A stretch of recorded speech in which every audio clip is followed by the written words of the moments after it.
Hello everyone, welcome to my mini blog. তোমরা সবাই কেমন আছো? আমাকে এই ব্লগে একটু জানিয়ে দিও। একটু সকাল সকাল উঠে গেছিলাম। দিনটা ছিল তৃতীয় সোমবার। বোতলগুলো সব ফাঁকা ছিল, তাই জলগুলো সব ভরে নিয়েছি। আমার ভিডিও তোমাদের কেমন লাগে একটু এই ব্লগে জানিয়ে দিও। আশা করি ভালোই লাগবে। তারপর ঘরের বাসন যা ছিল, যত তাড়াতাড়ি কাজগুলো সেরে ফেলবো ততই আমার পক্ষে ভালো। বিকালের দিকে খুব বৃষ্টি হয়, ওর জন্য ভাবছিলাম যে সকাল সকাল গিয়ে পুজোটা দিয়ে আসবো। তোমরা হয়তো ভাবছো যে শ্রাবণ মাসের পুজো করছি কিন্তু সবুজ চুড়ি পরিনি। না না গাইজ, আমি পরেছিলাম।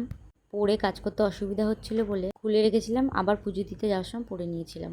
সকাল সকাল এই যে রান্নাটা আমি বসিয়ে দিয়েছি, এখানে কাঁকরোল ভাজা হচ্ছে। বেশ ভালোই লাগে খেতে আমার। আজকে ভেবেছিলাম নিরামিষ করব, কিন্তু নিরামিষ আর করা হয়নি। আমার বর বাড়ি ছিল বলে আমিষ রান্নাই করতে হয়েছিল। কিন্তু আমি সারাদিন এই রান্না খাইনি, সারাদিন পুরো উপোসী ছিলাম।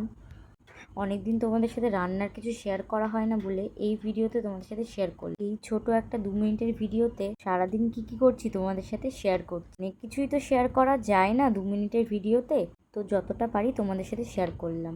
তখন চিংড়ি মাছগুলো কেটে নিয়ে আলুগুলো কেটে নিয়েছি। তারপর একটু কড়াইতে তেল দিয়ে তেলটা গরম হওয়ার অপেক্ষা করছিলাম। চিংড়ি মাছটা একটু নুন হলুদ মেখে নিয়েছিলাম, কারণ আগের থেকে মেখে রাখলে খুব ভালো হয়। চিংড়ি মাছ যেই তেলে ভাজবো, তেলটা আগে থেকে গরম করে নিয়েছিলাম। মাছগুলো ভাজার পর চলো আলুগুলো ধুয়ে নিই। নুন হলুদ মাখিয়ে ধুয়ে নিয়েছিলাম। এরপর চলো আলুগুলো একটু ভেজে নিই। নুন হলুদ দিয়ে সুন্দর করে লাল লাল করে ভেজে নিয়ে তুলে নিয়েছি। সেই তেলেই অল্প একটু গোটা জিরে, একটা শুকনো লঙ্কা ফোড়ন দেওয়ার জন্য, এটাই অল্পই ঠিক আছে। এটা একটু ভাজা ভাজা হয়ে গেলে মশলাটা দিয়ে দিয়েছি। মিক্সিতে মশলাটা করেছিলাম, ওর জন্য মিক্সির বাটিটা ধরে এখানে ঢেলে দিয়েছি। মশলাটা কষার পর একটু জল দিয়ে যা যা চিংড়ি মাছ আলুগুলো একটু দিয়ে ঠাকুরের বাসনটা মেজে নিতে গেছিলাম কলপাড়ে। আমি নিচেই বাসনটা মাজি, কারণ উপরে আমার কলে সমস্ত কাজ করা হয় বলে নিচেই মাজি ঠাকুরের বাসনটা। এখানে দাদা মাছ পুষেছে, দেখো কত মাছ হয়েছে এখানে।